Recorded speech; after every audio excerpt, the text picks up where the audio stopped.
In the midst of this global crisis, the voices for justice are revealing what really matters. It is time for Planetary Makeover. Here we feature solutions and modern miracles in documentary videos that offer hope for our future and remind us all of our spiritual source. Long ago, it was forecast that at this time in history, extraordinary teachers, including the world teacher, would emerge to help us as we build a world that works for everyone. Now, here's your host of Planetary Makeover, Mr. David Mynott.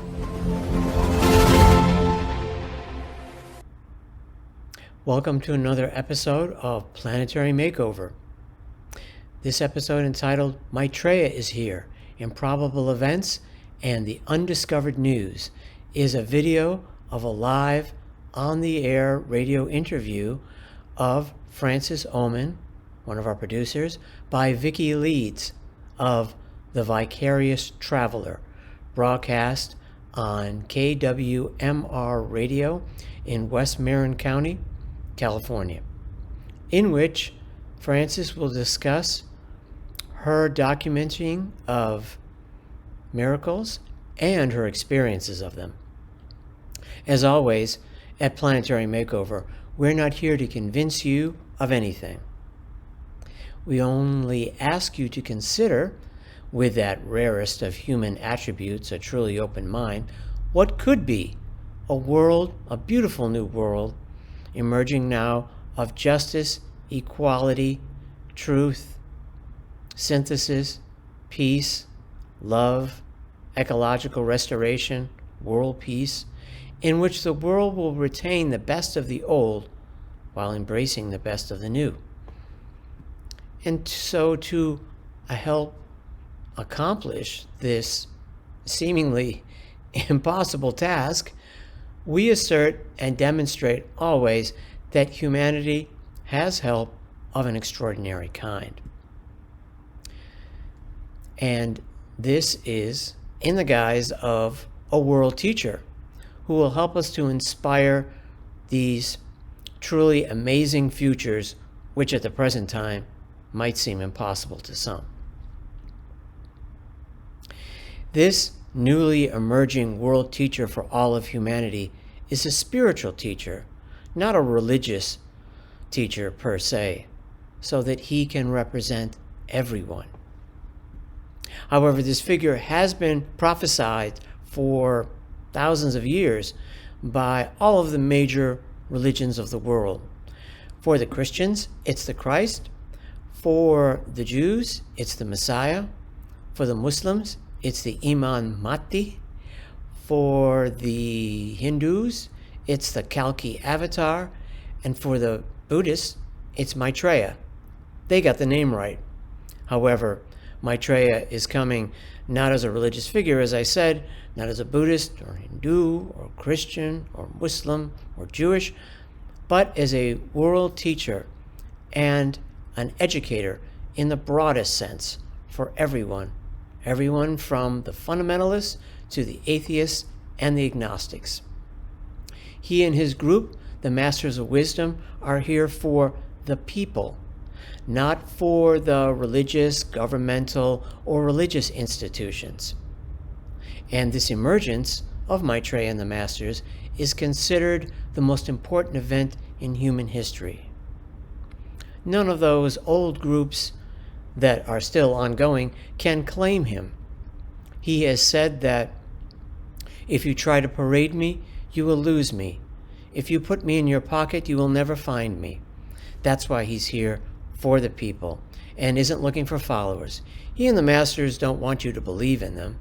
They want you to experience yourself, which they will help you do through principles such as honesty of mind, sincerity of spirit, and detachment. And Maitreya is also, it's important to point out, an avatar wielding energies in combinations that have never been demonstrated before on this planet, because as great as he is, he's overshadowed, excuse me, I get choked up just thinking about it, by avatars even more advanced than him, who are expressing energies such as peace and equilibrium, synthesis, and energies that we don't even have a name for. Not yet, anyway. So the planet and humanity is entering a new age, the age of Aquarius, which you heard mentioned in a pop song back in the 60s, which may make some of you chuckle. The dawning of the age of Aquarius, that was called. This is the age of Aquarius now. Each of these ages lasts approximately 2,150 years. We just came out of the age of Pisces, inaugurated by the historical figure we know of as Jesus in Palestine 2,000 years ago. Now, in this age, we have a world teacher coming to us in person, not just sending one of his representatives, such as a Buddha or a Muhammad or a Jesus, but appearing in the flesh himself with his group, the Masters of Wisdom. And as I said, inaugurating this new age known as the Age of Aquarius. Now, these are based on astronomical facts, not astrological, although the two-word moniker assigned to these signs is apropos. For Pisces, it's I believe. For Aquarius, it's I know. So we're coming out of the age of belief into the age of knowledge. And for this reason and many others, people need to see proof of these great teachers, not just hear about them from the philosophers or the religious teachers of the time or of the past, or even the politicians. They want to meet them and hear from them themselves.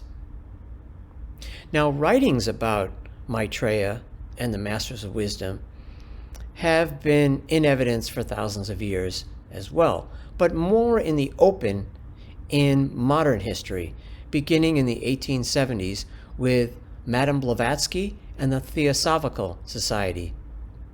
Later on by, I'm having a mental block, Helena Roderick, that's it.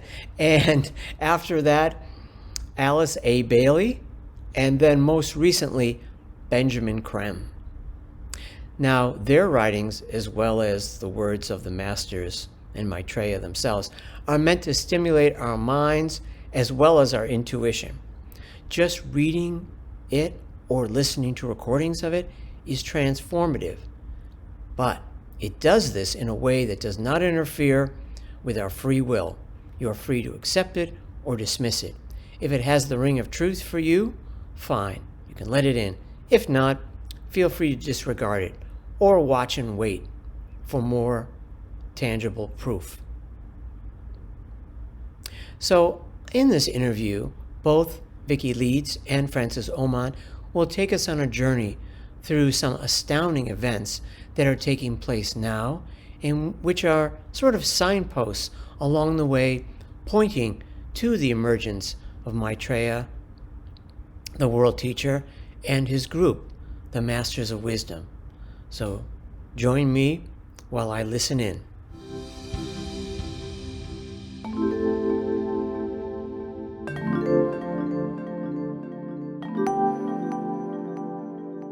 This morning I'd like to welcome a very special guest, Frances Oman. Good morning, Frances. Good morning, Vicki. Thank you for coming to Point Reyes this morning. Frances is an investigative journalist, author, artist, and documentary producer. And she's in the midst of completing her newest documentary, Countdown to Now, Quantum Leap for Planet Earth. So, Frances, for over 30 years you've been investigating and documenting improbable events, many of which are considered miracles. You worked as a consultant for Miracle Quest, a series which aired on the Discovery Channel, and the phenomena that you have investigated is quite diverse. Would you please tell our listeners about some of your earlier projects, maybe starting with Crosses of Light? Yes, Crosses of Light began a couple of decades ago. These beautiful, glowing, holographic crosses appeared in windows in East LA, in the Hispanic community there, and people were reporting having miraculous healings and so on. So I hot-footed it down to Los Angeles from the Bay Area and actually moved down there and even tried to learn Spanish. I speak fluent French and Italian, so Spanish wasn't too much of a challenge. And I almost moved into the community. I really become part of whatever it is that I'm documenting. My background is as a journalist and as an artist, so I have sort of the visionary part of my being, but I also am very committed to the facts. And what are some of the other projects that you've worked on prior to Countdown coming out? One was the miraculous healing from AIDS. A man named Bill Tritt was in the hospital dying with AIDS. He was down to 89 pounds, he was blind, and the doctors said he had maybe 2-3 days to live. And at that time, and you'll see a thread through everything that I've done in these documentaries, interestingly enough, much of what I've done, almost everything that I've done, leads back to a very interesting phenomenon, which is the emergence into the world of the future Buddha. The future Buddha was foretold by Gautama Buddha to come at the beginning of the New Age, and his name would be Maitreya. Well, Maitreya has been emerging over the last couple of decades into the world, is now in open view in the world. But 20 years ago, when I was interviewing Bill Tritt, Maitreya was still quite hidden, but he was performing miracles and doing things that would start to bring attention to the possibility that he was in the world. And he gave Bill Tritt a vision while he was in the hospital, an extraordinary vision. I mean, it could have had a full feature movie, which in my dreams I would love to have gone to that length. But anyway, long story short, he had a vision. He woke up in the hospital. He could see. He called his nurse. He says, "I don't have HIV. I don't have AIDS. I'm fine." And often people get delirious when they're about to die. And the nurse said, "Yeah, Bill, yeah, we understand." He said, "Test my blood and test it now." And he insisted, and they tested it. There was no trace of HIV, no trace of AIDS. And I have a beautiful documentary interviewing him, and with him talking about how you can't just accept what the medical pundits say. And you have to rely on something within yourself and be open to something improbable happening. And I think that's a stream of approach that I have through everything. Is if I have a mission, it's to bring improbable facts about things that seem to be improbable to the attention of people so that they can have the experience of seeing what their own preconceptions are and then maybe moving into something new. That's why this new film that's almost finished, Quantum Leap for Planet Earth, is the subtitle. It's like, how can we make a shift, a whole paradigm shift, not just as individuals, but also as the whole planet, into some kind of a new paradigm? I mean, is it possible to have something as improbable as no more hunger? No more war? Well, everybody knows there's got to be poverty, there'll always be war. Really? Well, with what I've seen and the experiences that I've had of great beings and the miracles that I've documented, and fortunately for me, many of the miracles that I've personally experienced convince me that anything's possible. And so that's my mission, is to bring that out. But I was trained initially as an artist. You know, I mean, you start every painting with a blank canvas. And I'm also a 30-year meditator. And the idea of getting yourself to that place of nothing actually involves heightened awareness of all of, whatever you want to call them, your own delusions, your own glamours, your own made-up things that were your responses to circumstances. And so I've made it a point to be as aware as I can of my incredible frailties and opinions and inability to approach something with a blank canvas. Luckily, that helps. And how do you conclude whether miracles are real or not? Well, I'm not the Pope. If I were the Pope, I would say you have to have 3 miracles. If you have 2, you can't be a saint. But if you have 3, you can be a saint. And only that's dependent on a variety of things. I recently read a book about saints and tracking those miracles down. Yes. However, I have a difference of opinion on many things from the Pope. And but one of them is that when I investigate and I look at some improbable, inexplicable situation, and I say to myself, most of us are deluded. And this, when I'm in Countdown to Now, I look into crop circles and UFOs and all kinds of other things. So I look and see, is there any other explanation? So I go to scientists, I go to doctors. In Crosses of Light, so many people were healed from these beautiful glowing crosses. I would march to the doctors with them. I got all of their statistics. I had a consulting doctor on the team. I talked to scientists who could tell me about light refraction and diffraction and all that. And so I would say for every, boy, I don't know, I've never figured it out. I know I've got something like 25 hours of tapes for Countdown to Now of my initial footage, and that at the moment it's about 45 minutes. It may end up being a little longer, but I weed through the least anything that's at all suspect, and take only things that are quite definitely not to be discounted by science.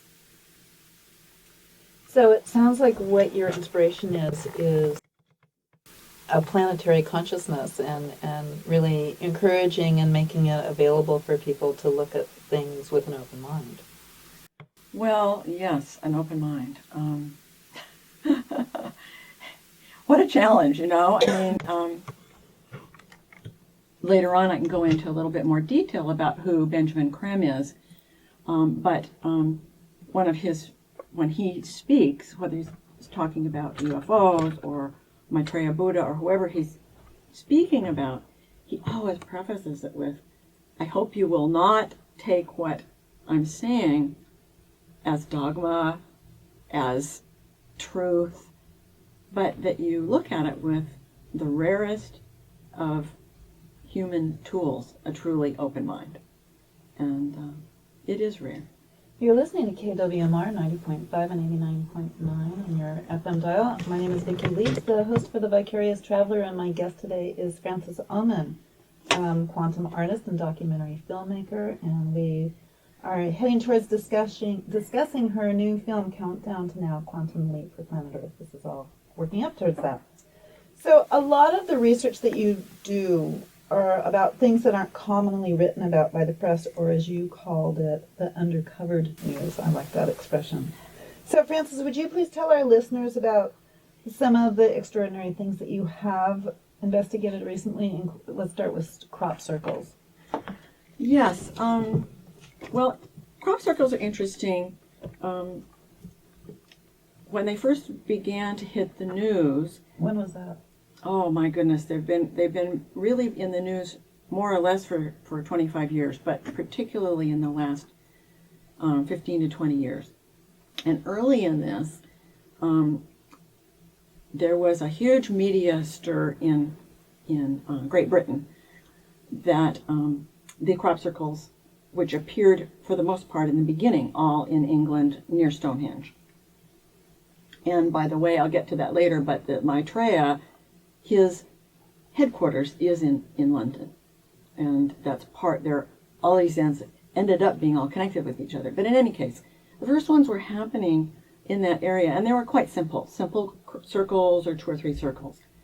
And the BBC and other media in Great Britain revealed the hoax of the crop circles. And as I talk to people about them, everybody says, yes, I know about crop circles, they were a hoax.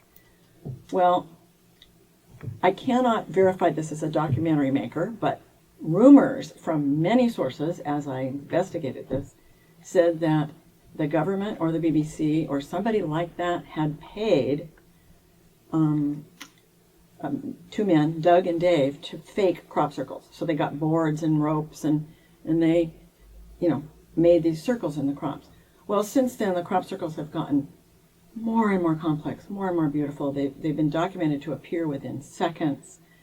Some of them are very high. Scientists and mathematicians recognize mathematical formulas, shapes that are mathematical formulas, and extremely beautiful and playful. And some of them are kind of like the local one that I saw. The one that is in I've seen a rough cut version of Countdown to Now, and the crop circle in there is absolutely gorgeous. It's extraordinary. Yeah. Do you want to tell people about that? Yeah, it was interesting because I was at home and I had become very interested in these crop circles, and a friend of mine called me on her cell phone and said, I think I found a real one. I think I found a real one.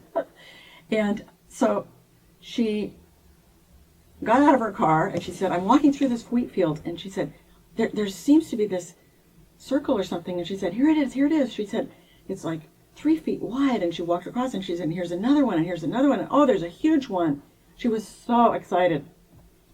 And I said, okay, you've got to get up in an airplane to see this. So I said, call my friend Ron, who I had trained in video, and I knew he had a camera. So I said, get Ron, go up in an airplane and get pictures of this thing. So I show the pictures in the documentary, and it was one that showed the sense of humor of whoever or whatever is making these, because here was this fabulous diagram of several different crops, very circles and designs, and from one side of it, several teensy-weensy little 3-foot crop circles marched over to the power lines as if it was, plugging into the power. It was really amazing. So. And there weren't any apparent footsteps leading to. No, as she went in, she looked all over. She said, when I walked through the wheat field, I crushed down the wheat, and there were no other footsteps out there. In fact, the farmer was quite disturbed by the whole thing, and luckily we got this beautiful footage. What happened to the crop circle? The farmer mowed the whole thing down to the dirt, and we have actually almost immediately footage of that. Yes, immediately. It's like within. My friend got photographs of it to the press, and so it was in the press, and it's been in many of the crop circle books. But that was it. In your film, you tie in crop circles, UFOs, and spirituality. Can you talk about that a little bit, please? Well, humanity has developed a whole lot of religions. And as I had referred to, many prophecies about some future coming person. In my own personal experience of spirituality, in becoming a more spiritual person, I've talked before about the challenge of becoming aware of what's already in my mind, in my personality, so that I can then put that aside in the esoteric terms, experience renunciation, detachment, so that I can be open to something higher. And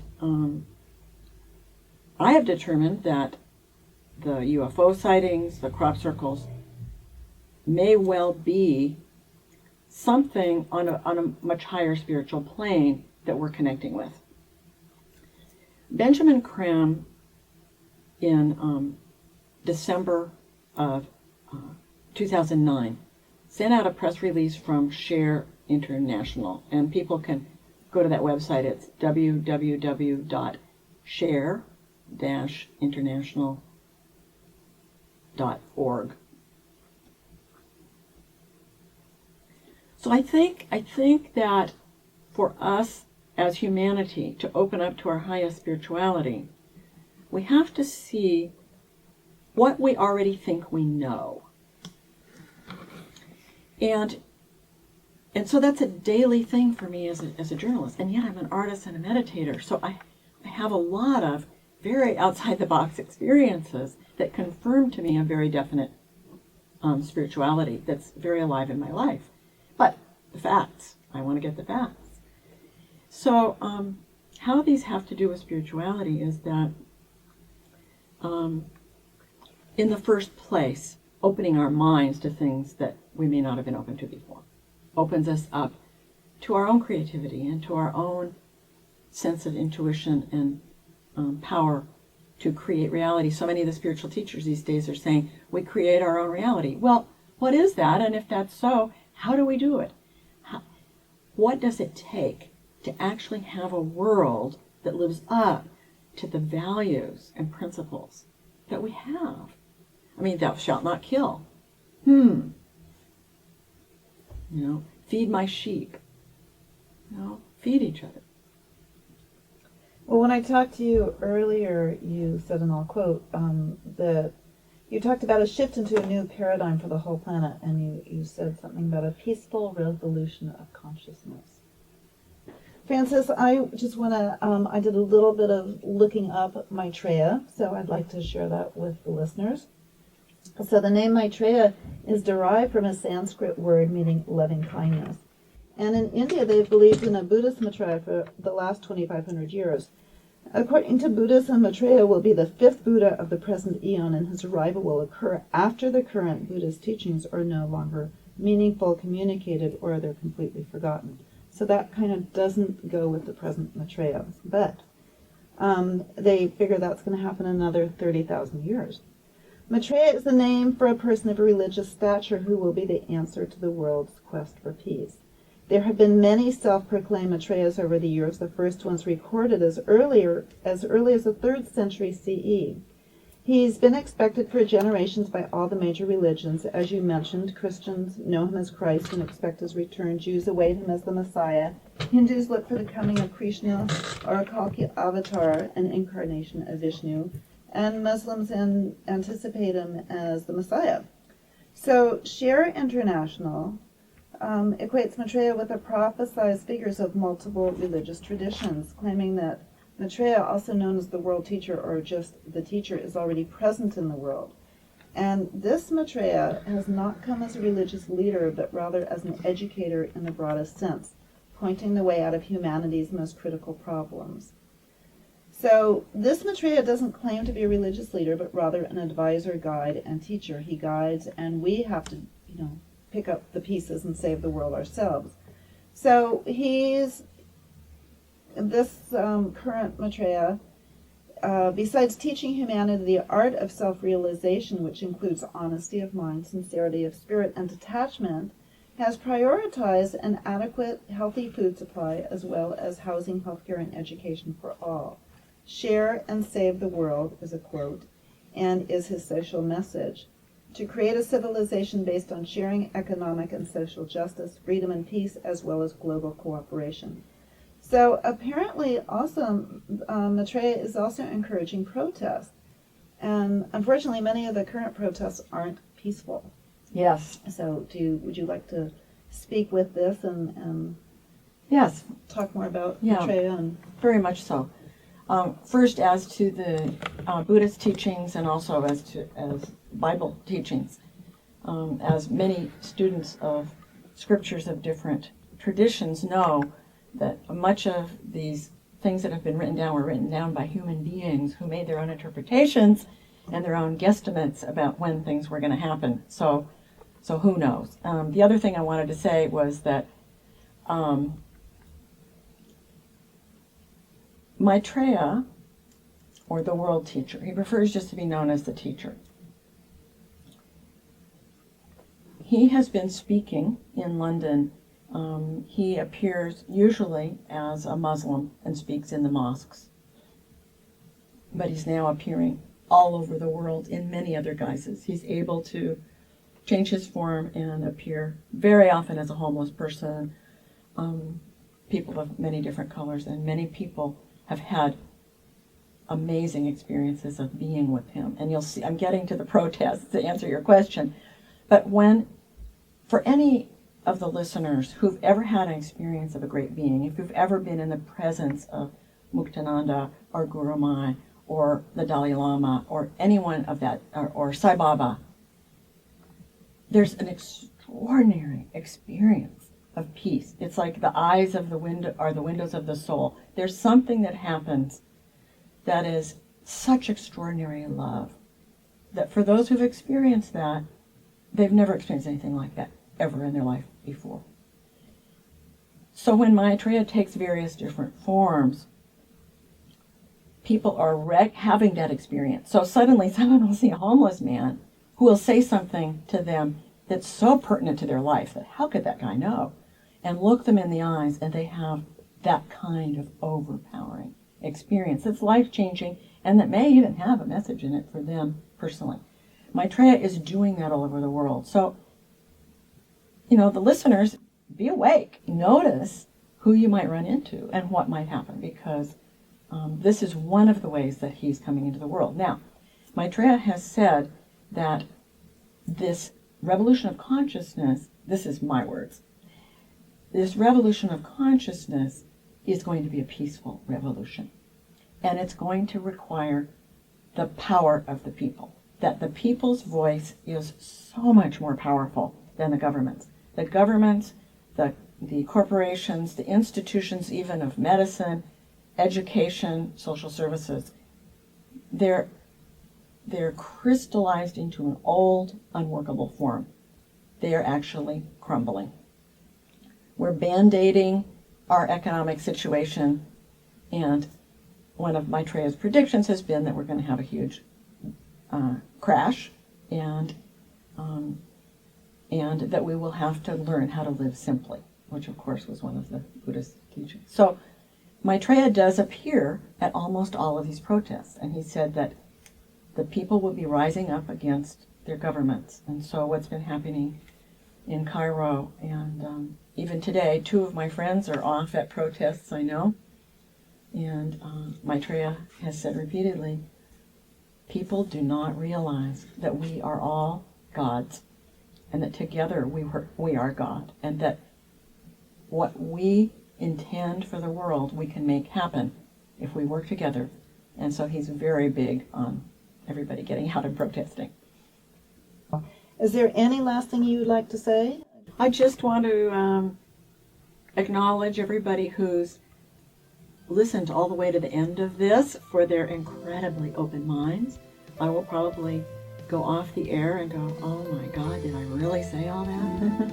So just thank everybody for taking your own quantum leap into the possibility of a new paradigm with no hunger and no war. Special thanks to Vicki Leeds of the Vicarious Traveler Show, KWMR Radio. Music composition by Lon Locks, Growing Creations of Love. Well, I hope all of you found that inspiring, enlightening, uplifting, energizing, because I think that is the point of all this information. And hopefully we'll hear more about this in future episodes. But before we go into reviewing that video, let me just mention a couple of things that are important to us here at Planetary Makeover, and which you may find of interest as well. One of them is transmission meditation, and here's a book on the subject by Benjamin Creme, and we'll talk about where you can get those later as well. It's a stepping down of the great cosmic energies that flood into our planet from extraplanetary and cosmic sources. The Masters of Wisdom, whom I've mentioned, are the custodians of these energies. And humanity does a stepping down of them, like energy, electricity, coming in from the power lines outside your house and into your home. If they came in at full strength, they'd blow out all the fuses. So the transformers have to step it down.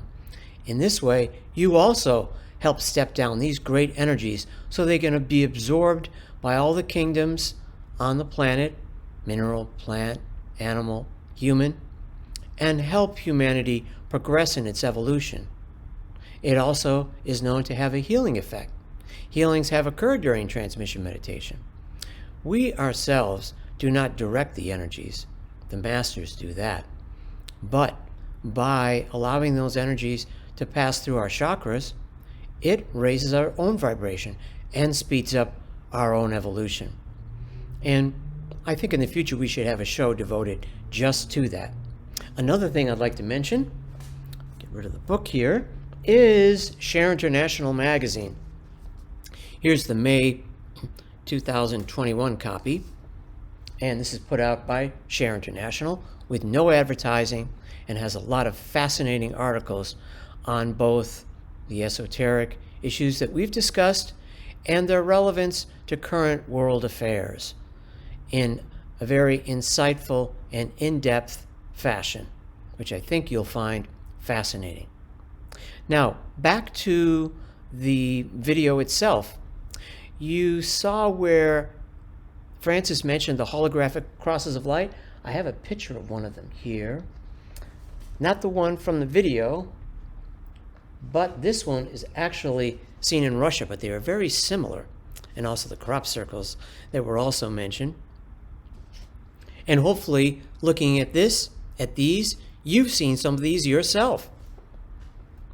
She went on to mention the man that had been given a vision of Maitreya and then had been cured of AIDS. And once again, when we talk about reviewing the information yourself, seeing if it makes sense to you, checking in with your own intuition and so on, the doctors verified it. The patient insisted, and they found out that he indeed had seroconverted and was now HIV negative instead of positive. A truly miraculous event, one which we hope is repeated across the world and very soon.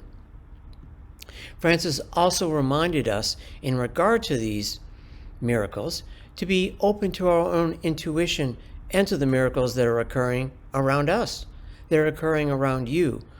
And when your intuition and your mind are open, it's easier to interpret these signs and find out what they mean for you as well as the world. And the idea was that through these events, we can bring the seemingly improbable to the public's attention. This is very important to get it in the forefront of mankind's consciousness in order that the masters can come closer to us without infringing upon our free will. And in addition to that, Frances also pointed out how this can shatter some of our some of our preconceptions about the state of the world. War, poverty, disease, injustice, environmental degradation, and so on. And the notion that these can be reversed. And Frances mentioned how she had experienced miracles personally. And as he said before, when did you do the same? Can you recall? Think about it. Reflect on that. Meditate on it. And look for signs around you. You may well find them. Vicki asked Frances, well, how do you know these signs? How do you know these miracles are real, are legitimate? And again, I give the example of the doctors with the AIDS patient. They did a test and verified it. And as I mentioned, you can verify things in your own life. Don't believe us. Trust yourself, your intuition, and the answers will come to you from the inside out. And the crop circles that were mentioned were a good example of the seemingly improbable and miraculous. Frances had mentioned how governments had paid farmers to tear them down. This is going on in Britain to this day. They pay farmers to mow down the crop circles that appear and occur in their fields. Some do, and some have refused to. And then, of course, her cute story of her friend who found a crop circle and how its design seemed to playfully interact with the nearby power lines. Shows you that the creators have a sense of humor. And discuss that, the creators of the crop circles, will be a whole nother show, which we certainly must do as well. We have mentioned it in past shows, but you may not have seen all of them, so we'll certainly do so again in the near future. And I know that Vicki too asked Frances, well, the connection between the crop circles and spiritualities and the many religious predictions that we also mentioned. And we are thinking, we seem to have some clues, some hints, some intuition that there is some kind of connection between the two. This is sort of their calling card. And that these crop circles are a phenomena from a higher plane that's sort of been stepped down to ours, much like the description of transmission meditation and stepping down the energies. This challenges our preconceptions about our own world as well, and the issues that we mentioned just a few moments ago: war versus peace, starvation versus a satisfied need, injustice versus justice, greed versus sharing, and hate versus love. All of those negatives can be transformed into the positives that were mentioned right alongside them. And then I know Vicki also said that in her research about Maitreya, it seemed that he encouraged the rise of people power and of protests to go along with the people power, but that they weren't always peaceful. And as you saw, Frances addressed this question, and she was saying that Maitreya and the masters are stimulating humanity to peace, to love, and to justice. And their energy is coming down again through these planes down to the dense physical where we reside. And sometimes a bit of that is lost in translation. And also, humanities have their own glamours and illusions, and they misinterpret the energy sometimes, or they become overly emotional and express it in ways that may be inappropriate. But for the most part, the people have responded, in the vast majority of cases, positively and appropriately to these energies from Maitreya and the masters. It's the status quo, the establishment, the governments, and the police who have responded inappropriately and violently attacked protesters, who then in some cases defended themselves, and then the media would portray it as a riot. And in this way, it would seem to nullify some of the importance and meaning and purpose of the protests. But in the end, the people prevail, and I think the word is getting through, and the propaganda by the police and the governments is not blunting the message and the purpose and the outcome, the proper outcome of the protests. So these institutions are as well disintegrating because the energy that supported them has been withdrawn, referring back to the Piscean energy mentioned earlier. This is their last stand. They're in love with the future, or I should say, the people are in love with the future. The status quo is in love with the past. They're afraid of the future, which is why they attack the protesters and all sorts of progressive movements. Their time has come to an end.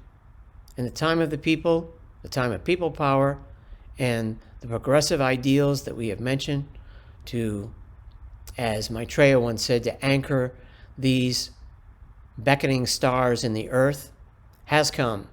Peace, love, synthesis, justice, ecological restoration, justice and equality, education and health care for all, a living wage, ample leisure time, and so on.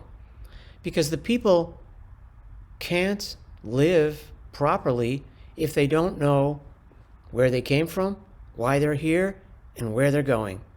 If we don't know the purpose of life, how can we live properly? How can we interact properly? And this is an age in which we are learning what the true purposes of life are. And Maitreya and the Masters are helping us by acting as teachers in that regard. Where we came from, why we're here, and where we're going. So, in conclusion, though of course this conversation is not over by any means, I'd like to assert and state that people power will prevail. It is the new world superpower. And as Ben has said, Benjamin Creme, and Maitreya might have as well, I'm not certain, there is no power on this planet that can stand against a properly educated, motivated electorate and people. So we will prevail. Now, there is another side to that too. We can't just sit back and wish everything into reality. As Maitreya has said, man must act and implement his will. Nothing happens by itself. And that's what all of this work is about. Now, you may ask, how can you get more involved and get this information out to the people? Well, one of the places you can visit is share-international.us. And you can also, in regards to transmission meditation that I mentioned, visit transmissionmeditation.org. And also to get more books by Benjamin Creme on the subject of Maitreya and the Masters. You can also get DVDs as well.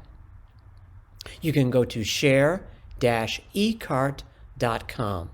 That's share-ecart.com. Share-ecart.com.